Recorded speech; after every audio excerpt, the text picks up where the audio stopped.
Yes. Yes, indeedy. So, limiting beliefs. I recently have realized that I have some definite limiting beliefs that I'm not able to see yet. With all this limiting belief chatter we've been having, I'm finally getting some mild forms of enlightenment. It's coming very slowly. Well, I mean that's the catch 22 on it, right? I mean, like limiting beliefs are happening through habitual ways of being, right? So if you have them and they're habitual, they're like operating out of the unconscious space. So of course they're invisible to you. It's That's really, the I was thinking about the difference, right? So I think the financially speaking, the best I've ever done and the best my company's ever done, we were making about 350 grand a month. And we were selling our own products and services. We had a giant email list. We had a ton of people joining our email list every day. We had obscenely long and an obscene number of automated email sequences that were going out, selling our stuff on autopilot in the background. We were doing live webinars and events multiple times a week.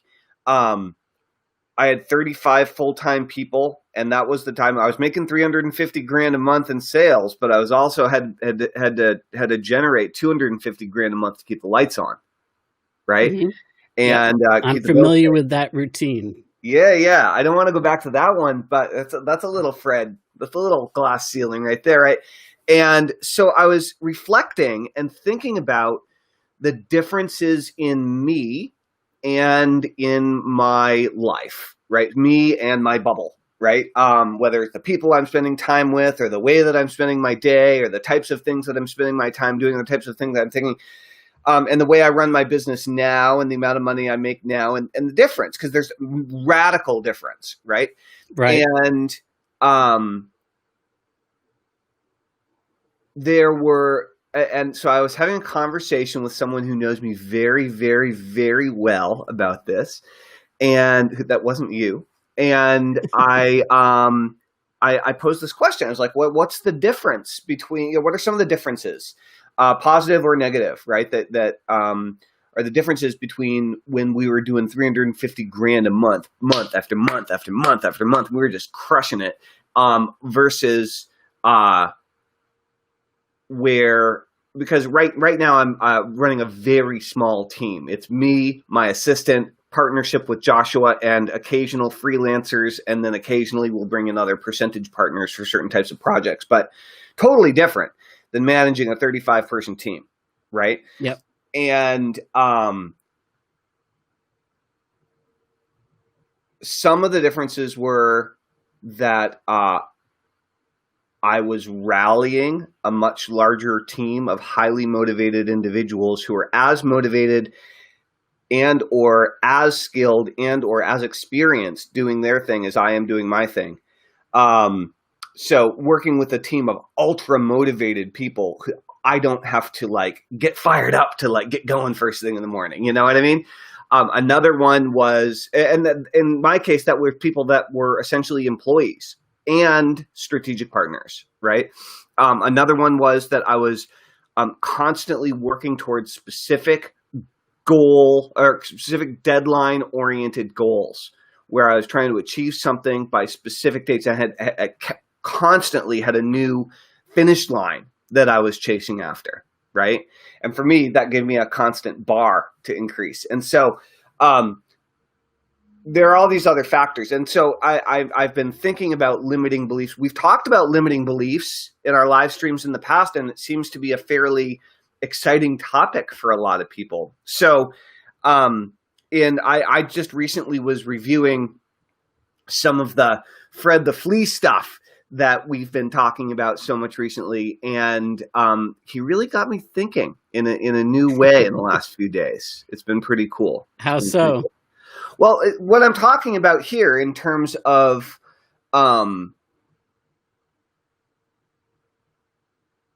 Well, one of the things for me, one of the things that's very interesting is around personal discipline, right? Personal discipline.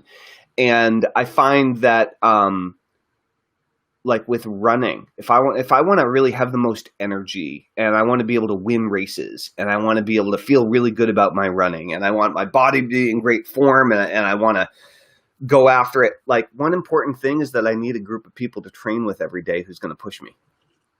Right. And a schedule that I'm training with and some races that I'm going to enter where I constantly am trying to get better and better and better. And what I found is that worked really well for me when I was younger with running. And when that kind of environment is created for me in business, I tend to operate at my best. But when I don't have all those pieces in place, not my best. Right. And so I've just been kind of looking and thinking about limiting beliefs and where we keep ourselves stuck financially, with our physical fitness, right, with our mental expansion. I mean, all the different areas of our life, we can keep ourselves stuck. And what if your belief about your need to have that kind of team around you is just a belief? Right. Well, that's all meta. And right? Could you shed that? Yeah, maybe not. I don't know. I don't know. Good question.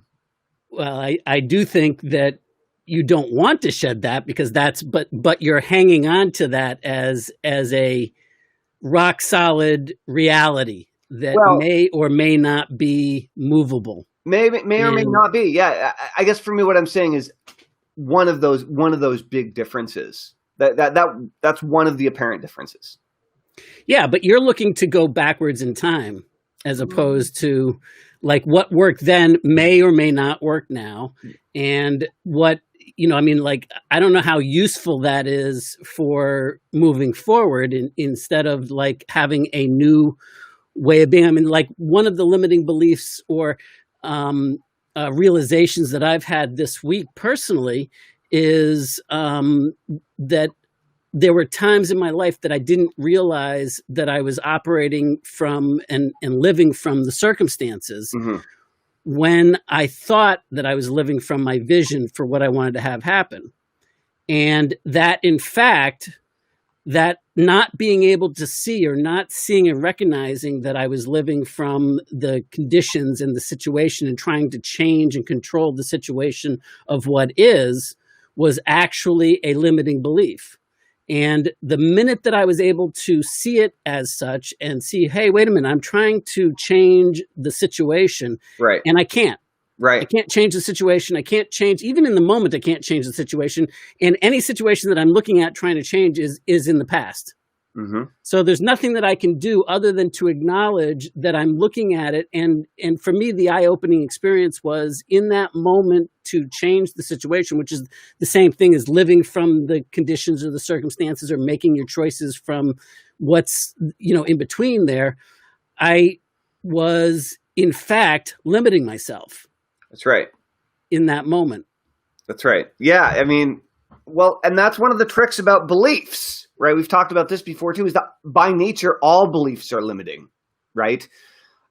Amazing entrepreneur joining us here today, Steven Sashin, founder of Zero Shoes, minimalist shoe company. I've known from I think we met probably way back in the day at Big Seminar or something like that. Steven, how is it going? By the way, thanks for the continued commissions. Man, I started that barefoot running list so long ago. It hasn't even existed for years, and I still get commissions every month from the people I sent to your website who are buying your shoes. So I appreciate that. Stephen says there's an interesting difference between a non-conscious limiting belief, something we organize our life around, versus something people think is a limiting belief, which they're typically aware of, but is often something they were told is a limiting belief. Example, doubt, which is a normal and often real response as things evolve beyond what you imagined. It's true. It's true. Yeah, beliefs are tricky things, and they can be very invisible for a very long time. And there are layers and layers and layers to them, right? And I don't think that there's ever an end. That's the tricky thing. I don't think it's one of those onions that you can't get down to the core, Well, until you become enlightened, and there's only about 3,000 people that live in that state of fundamental well-being enlightenment. At last time I heard was, out of the 7 or close to 8 billion people on the planet, Right. about 3,000 of them have reached non-symbolic consciousness. So that's interesting. A little interesting. So, how specifically have you seen limiting beliefs show up in your life or in the lives of entrepreneurs I have none. that you've encountered? There you go. No limiting belief. That's right. That's right. Well, that's a limiting belief, isn't it? That's right. Thanks, Troy. Appreciate What's up, Troy? You mean like common ones that people come up against that they don't know that they're coming up against, or what? I mean, what are some common entrepreneurial limiting beliefs that keep us stuck, that you've bumped into on more than one occasion, either personally or when helping other people, deal with this kind of stuff? If it's going to be, it's up to me. I've got to do everything. Nobody can do it like I can do it. That's for us, type A driven personalities, that's a big one. And we love to complain about how nobody's supporting us and helping us out. But at the same time, we're not letting anybody, because get out of my way. You can't do it like I can do it. And I'm tired of, it's just easier for me to do it than to teach you how to do it and that type of thing. And, not seeing that you can hire people that it is in their unique ability, or what I call stupid human trick zone, that they are, it might be something that you're really excellent at, but it's something that it's their stupid human trick. So they don't have to try that. It's not energy draining, it's energy giving to them. Whereas a lot of the things that entrepreneurs, I think, tend to do and take on, and have oftentimes a limiting belief around letting go and allowing other people, to expand and grow with the business and with them, that's a big one. And then, that's once you already get going. And I don't know of how it manifests for everybody, but I can tell you how it manifested for me. Like, I was unsuccessful for so long, and I tried so many different things and I didn't become a success, quote unquote, at least monetarily in business, until 32. But since the age of 6, literally, when I was selling shit on the streets, trying to, figure this out, the drive was there. And then when I finally got there, I was so concerned about losing it that I was like hanging on to it. It's like kind of trying to grab hold of a handful of water, and you can't. But it didn't matter, because it was so important to me that I didn't lose this, momentum, this success. And I was so fearful that if I put it down, that I would lose it. And so then it became like I didn't want to delegate to anybody, right? Because like if I do, I'm not going to have the same results and the same success. And, almost like how an athlete might get superstitious. Mm-hmm, mm-hmm. And I don't want to jinx myself. Right. And that's another example of limiting beliefs, or, and they can serve you, by the way. They can serve you, and they don't have to limit you in a negative way. They can limit you in a positive way. So anyway, I've just rambled on for quite some time and gave you time to get all the housekeeping stuff caught up. So was that what you wanted, or no? No, that's great. That's great. So guys, if your income is stuck and you've been trying to pop it up, whether it's your personal income or income within your business, and for the love of God, you just can't seem to break through the financial glass ceiling you're stuck under, we are going to be doing a very cool meeting in a couple of days with Fred. And I don't know if you've met Fred or not. Fred is an unusual individual. He's not the type of guy that you normally see on webinars, if you know what I mean. I know that you probably don't know what I mean. Fred, he's total weirdo in the but aren't we all? In the internet To a marketing certain, world. Why? Fred's very small for starters. Very small. He's a flea. that's And another one and of a different species. Joshua introduced me to Fred like, a bunch of years ago, many years ago. Somewhere between 15 and 17 years ago, I suspect. Joshua introduced me to Fred. So we're doing this meeting. We'd like to introduce you to Fred as well. And if you have any thoughts or concerns that limiting beliefs might be a factor in your life and your seeming inability to grow your business or your income to the point where you really want it to be, then please join us. We're going to be talking about exactly how to do that. And if nothing else, you're going to walk away with several big aha moments that should get you seeing the world and your business in a radically different way. And so, Joshua, if you want to talk. Look, I just wanted to interject something there. Even if you don't think that you have any limiting beliefs, great.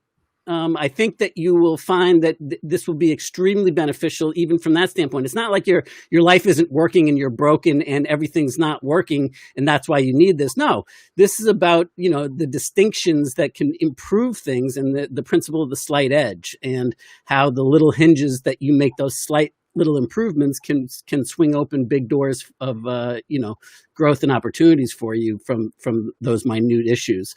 Then the other thing to just play with is the I lost it.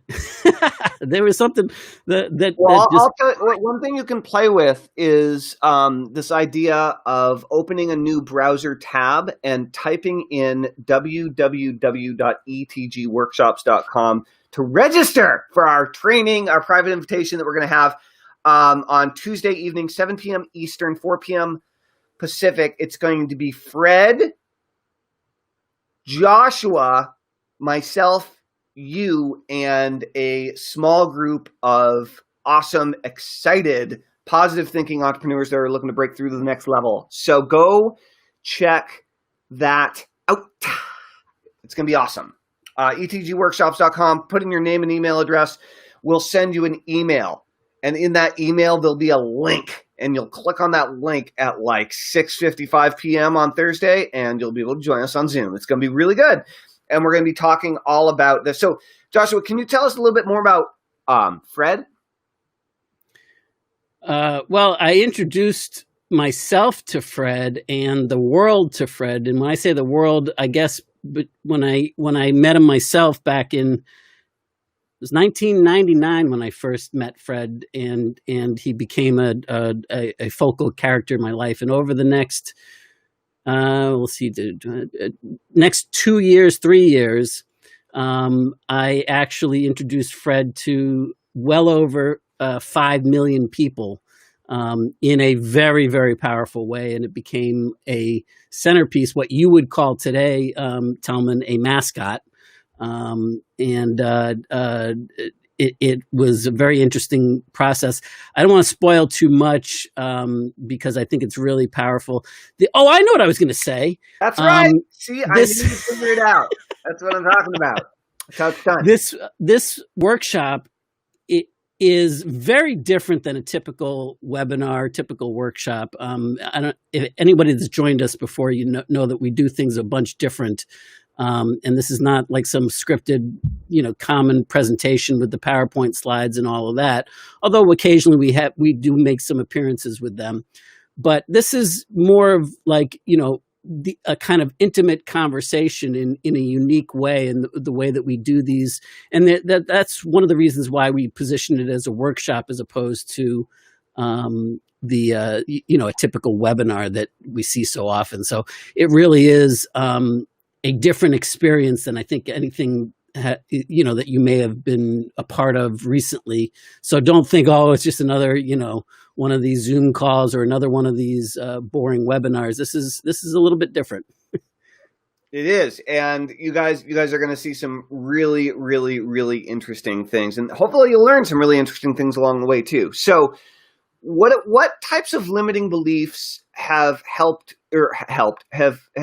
held you guys back in your money making, in your success, in the growth of your business. Um, I mean, I'll give you an example of one. I was exclusively a solopreneur for many, many, many years, and I failed after business at multiple businesses. I failed at trying to just kind of go at it alone, and I had this belief that I wasn't organized enough or my income wasn't stable enough to hire people. And so as a result, I did learn how to finally set up some systems in my businesses that worked without hiring people. With my hypnosis practice, my local face-to-face hypnosis practice, I did set up some systems to get clients and so on that worked pretty well. But it was still just me running the whole show and doing all the marketing and doing all the fulfillment ultimately. And and even when I started online for a long time, it was just me working, after hours on my computer in my bubble, drinking coffee, trying to figure out a way to make things work, And I didn't really start, to come back down to that limiting belief thing. I didn't really start making money until I formed a team around me. And in my case, the way that I did that is I formed a team and paid them each a percentage of the money we made together. And that's the way I broke free from it. But that was a limiting belief that that was too disorganized, and I couldn't afford to hire anyone, or I couldn't afford to build a team. I thought of two while you were just talking. One common limiting belief is it takes money to make money. Oh, classic. That's a great one. And the other one that any copywriter or freelance marketer listening right now or watching right now will totally be able to relate to this. That won't work with my blank, whatever that, long copy doesn't work with my people. Yeah, it won't work for me. Yeah. Yeah. It won't, my people are different. My people don't respond to that. How many times have we heard that? And where you almost have to start smiling now when you hear that, because it's like, okay, great. They're right on course. This is what they're going to say next as their next line of thought. And it takes some expansion of awareness to go through that in general. A big one is, when you're stuck in the time for money trap and you think that's the way that you have to, if you've earned money all the time through your own efforts, trading your life away for the income, then when you transfer that over to a entrepreneurial venture, then it's natural to say, well, that's the only way that it worked for me, so that's the way it's going to work here. And oftentimes, when, at least for me, when I got my first taste of, systematic replication, of being able to go from just me to having a uncorruptible, as it were, or a me that could never have a bad day, that had only one choice: to deliver the same presentation or the same conversation, the same communication without fail. Now, does that mean that it's going to work for all people all the time? Of course not. But what it does mean is that now it's not me; it's now working for me 24 hours a day. And right. And man, that was a big one. But frankly, the first time that I lived it, it was too good to be true. I was like, what's the catch? This is going to stop working sometime. Right. And it was always voodoo to me until is it going to still work? And there's, what, even today, there's a part of me, every time I launch a campaign, part of me goes, is this the time that all of this is going to stop working? Right. And, but I'm too addicted to that refresh button. That's right. That's right.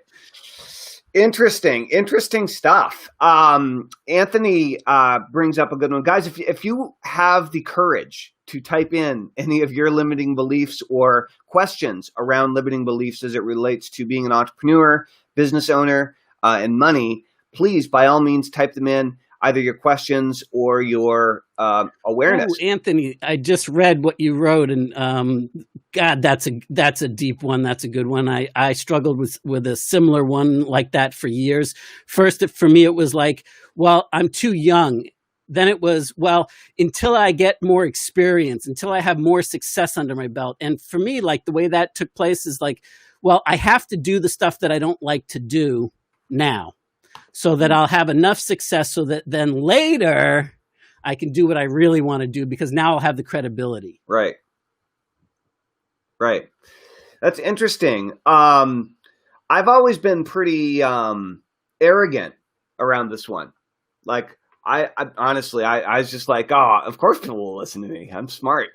But these It's different... got nothing to do with being smart or dumb, though. No, but it does have to do with kind of, at least to some degree, how you look at yourself. Right? Is like, are you able to see the value that other people can see in you? And for most people, most of the time, that's not the case. Right? It's very common. And I think, another part of that is, how addicted are you to needing validation? How attached are you to needing the validation? And like, that's where my limiting beliefs have served me, because I am a disruptor. That is my number one, the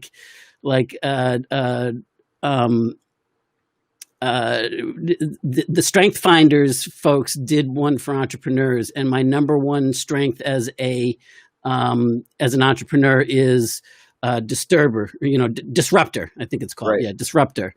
And because I hate doing what everybody else is doing. I love bucking the norms, however it looks.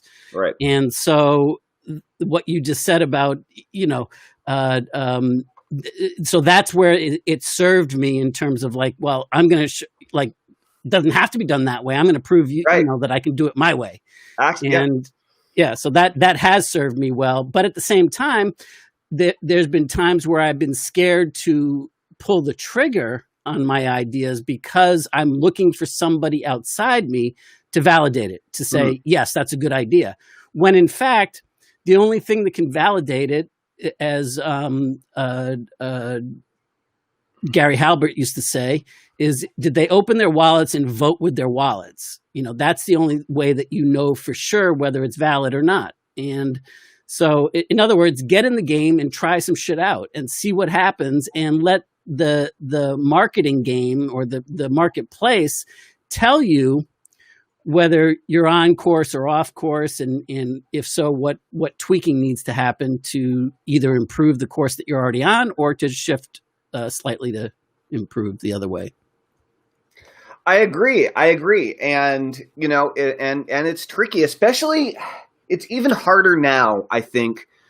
I say now as if social media is a brand new thing. Now that social media exists, it's even harder, because as business owners, and with social media becoming all media, really, we have immediate feedback and opinions that are publicly visible of other people's thoughts of our work and our statements, right? And I mean, we all have this. You and I, and every single person watching, whether we're just sharing an opinion about politics or something we like to eat or whatever, like, somebody always has a counter opinion. But when you're trying to build your business, and you're out there making some noise and getting up on your soapbox and talking about what you're working on, it can be really great to get a lot of positive feedback from people when people tell you they like your stuff. And then when that happens, that's awesome. You're on top of the world. You think like you've got it covered. And then sometimes crickets, and you put something out there and nobody responds at all. And sometimes that happens for days. And then sometimes people will hate your stuff, and they'll totally go off on it just because they woke up on the wrong side of bed, or hey, maybe there's something wrong with your stuff. Either way, people will totally hate on your stuff sometimes. And when you're actually paying attention to the social trajectory of the stuff that you're putting out there, whether it's blog posts or Facebook posts or live streams or Instagram or TikTok or whatever, it then becomes challenging not to be always looking for that outside validation for a lot of people. Oh, I think it's the downfall of the world. It's one of the reasons why I spend very little time on social media other than this. It's one of the reasons why I trained myself early. I forget, it's probably Halbert or John Carlton, one of those two guys said, don't get hung up in your, the negative feedback. Have a staff that handles it. Yeah. And you don't want to ignore it, but don't protect your confidence, protect your, your fragile ego, because, That's right. I think all of us, but in specific entrepreneurs, like if a million people tell us we're awesome and one person tells us that we suck, we remember the we suck part more than the million people telling us that we're awesome. That's right. And, it's a glitch or whatever. I mean, that's a limiting belief, frankly, that I would like to get better at shedding. And a certain amount, I mean, like there's a difference between listening to feedback and adapting and taking it in and, like being open to ideas and feedback and taking an honest, objective look at yourself and see if that fits for you, and then deciding whether you agree or disagree, but not just making a snap decision that I'm going to conform because that's what everybody else around me wants me to do. And I don't want to stand out. I don't, like I don't want to be hated and inflamed by my peers and my friends. Right. So like there's a lot to be said for, because your friends and your peers, assuming that they do mean well for you, are going to be able to see very clearly things that you're blind to. Mm-hmm. And so if you're willing to, be open to it and take it in, then you can, take on, but then like not have to say automatically that they're right and I must now conform to their opinion of me. But no, just open it up, try it on, see if something there makes sense and fits for you in your life, and then see if it does, and then how it does, how you want to like go around implementing it and making a shift, or try making a shift in some way, shape, or form in your life so that it helps. And then see, and then monitor and see if it does or not, because maybe it doesn't. Well, I'll tell you about a shift. Cool. The shift that I'll tell you about. Tell me about some shit. It's a slightly shitty shift that just got shifted out of the shitter. Shoot.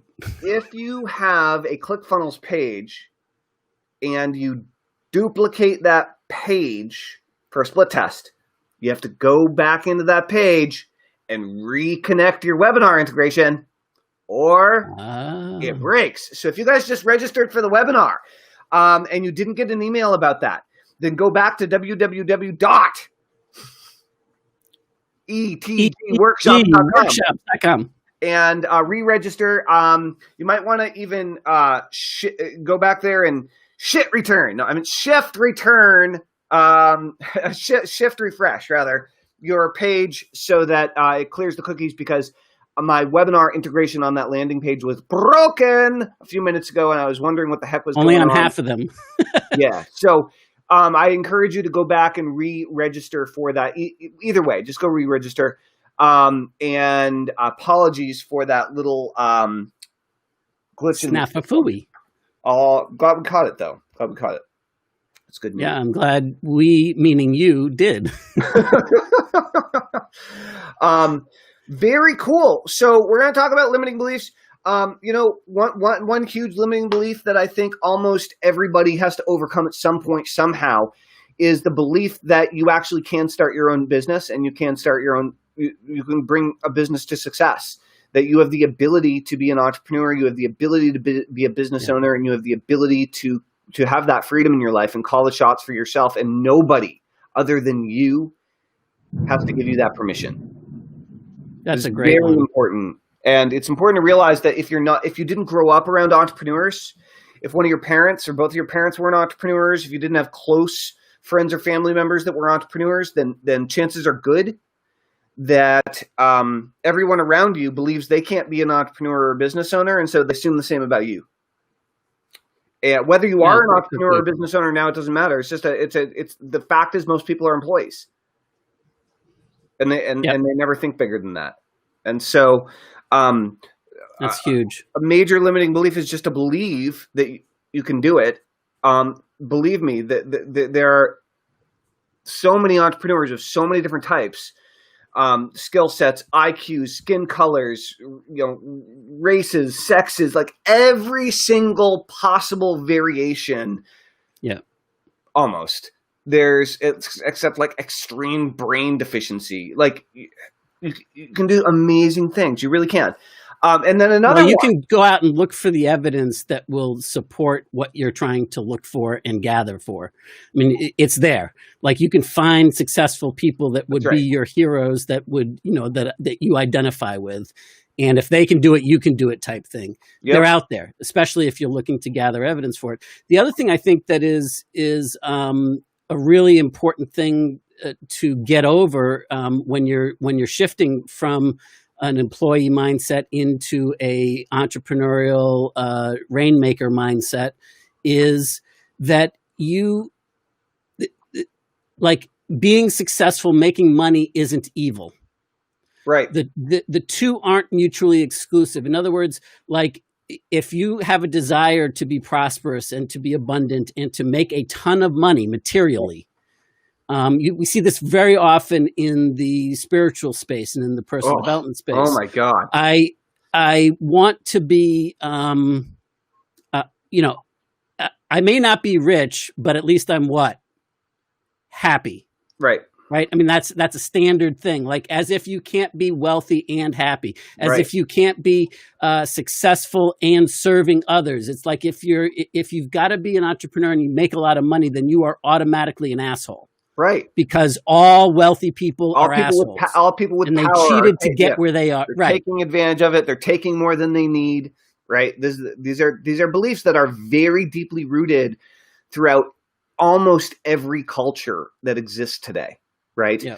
I don't know. I mean, there are lots of reasons why. I'm sure there's someone that really gets why, but at the end of the day, the why is unimportant. What is important is to realize that if you are honest and ethical and you're not swindling anyone, the amount of money you make is in direct proportion to your efficiency and effectiveness at helping other people get what they want. Meaning the more you help other people get what they want, the more money you're going to have in your pocket. Right? Yeah. Period. It's the and, it's not the or. It's not a trade, it's an and. And the two are never mutually exclusive. That's right. However, if your limiting belief says that they are, then you're going to create the situation that makes you right. You're going to be right either way. So why not gather evidence to show that both are possible, that you can make a difference, make a huge, meaningful contribution in the world, and get paid handsomely for doing so. That's right. That's right. Hey, Gene. Hey, Gene. How's it going? I didn't say hi. So Anthony has an interesting question. He says, Ty Lopez, who I don't know personally and don't follow very closely at all. I don't have a personal problem with him. There's a million people doing a million things. I don't really follow. Is this you or Anthony saying that? This is me. He says, Ty Lopez said something about what got him successful is his high level consciousness. What do you feel about that? And then he goes on to say, how can one increase that if that is an integral part of entrepreneurial success? Here's where I think people get into trouble and have problems, is that you have no idea what those words mean to Ty Lopez. What does that label mean? High level consciousness, right? Yeah, I mean, you have no way. All you can do is connect with the energy feeling behind what he's saying. Now I got an energy feeling from it that I connected with. Would I call it a higher level consciousness? Maybe I would have at some point in my life, but right now, and I believe that I'm connected to the exact same thing that he's talking about, but I would call it by a completely different label. I'd have completely different words for it. And yet the music is the same, right? So, like, Anthony, what I would suggest that you look at is what part of that is true for you, and what do you feel about the energy that he's explaining it? Like don't listen to his words, listen to his heart when he's saying what he's saying. What does that connect to within you? Right. And, it's a little wooey and out there for some people, but that's really what's going on. And when I write marketing pieces and some of my most successful multi-million-dollar copy pieces have been connected to people heart to heart right there.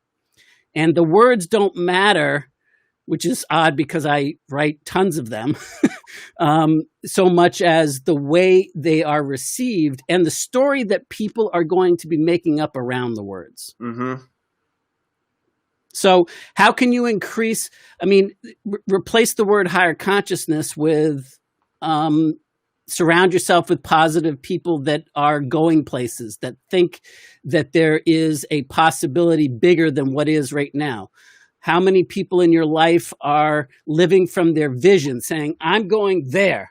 How are we going to get there? I have no fucking clue, but I'm going there. Right. And the world is either going to see me there because I figured it out and I tack my way there, or dead on the side of the road for trying. Like, you know, there's no in between. So for me, that's the higher level players. And it doesn't have to be that intense, by the way, for me anymore. It used to have to be that, intense. But what I'm talking about is, like, I want to be around positive minded, futuristic thinking people that believe that tomorrow can be created because they say so, bigger than today, for no other reason, because I said so. That's right. it. And those are the people that I want to associate with. And when I think of higher consciousness, well, I just logically, I know that the more people that I'm around that are being in that place, the more that I'm going to stay in that place. And I just know that that's going to serve me.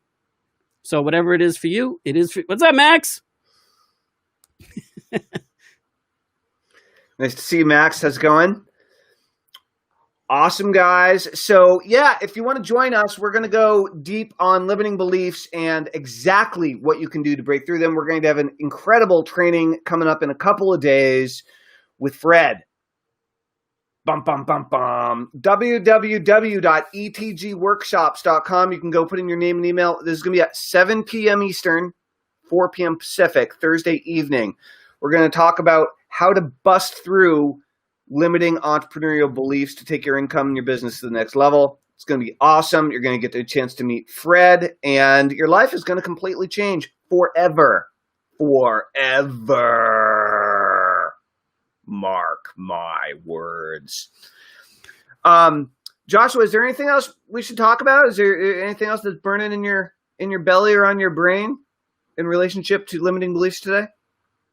No, I like the idea of just starting to remember back to some of the limiting beliefs that I've had and that seem to be standard on that cusp.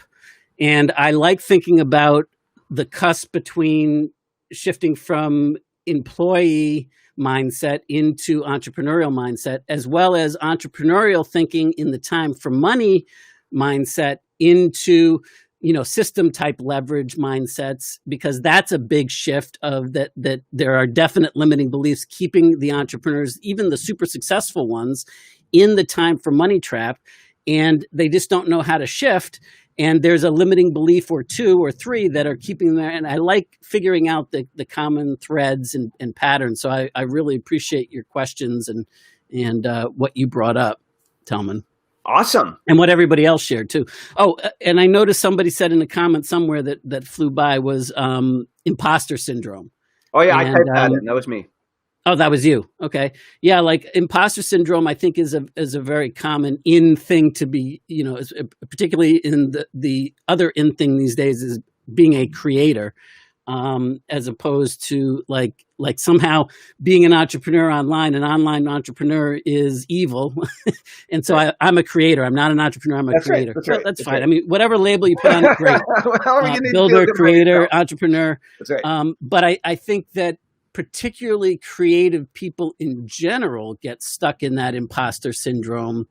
And I think that's connected to, if not the same as I'm not worthy enough, or I need to have validation, or if somebody finds out that I'm really, full of shit and that I've got to be, I've got to present one thing to the public, but really inside I'm something totally different and I can't be me, because if they saw the real me, then everything would fall to pieces, and, right. and the entire, venture would collapse. Mm-hmm. Mm-hmm. So other than that, no, I don't have anything else. Nice.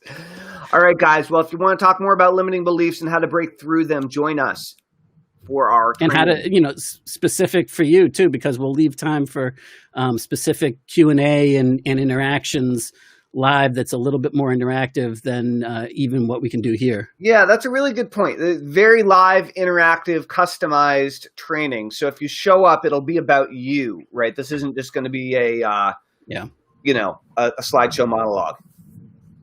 Yeah, for sure. All right. Awesome, Joshua. Well, great seeing you again. It's been a few days since we've live streamed, so good to be back on the horse. I agree. All right. And, thank you very much. I'll see you tomorrow, and I'll see all of you guys on Thursday. And by the way, guys, we are going to be aiming for 2:00 live streaming for the foreseeable future. So if you Eastern Standard Time. That's right. A lot of you guys tune into all of our shows, which is great. Thank you for that. So you can put on your calendar 2:00 Monday through Friday is what we're aiming at. And we'll be settling into that rhythm here over the next week or two. All right. Thanks, everybody. Talk to you soon. See you guys. Bye. Bye.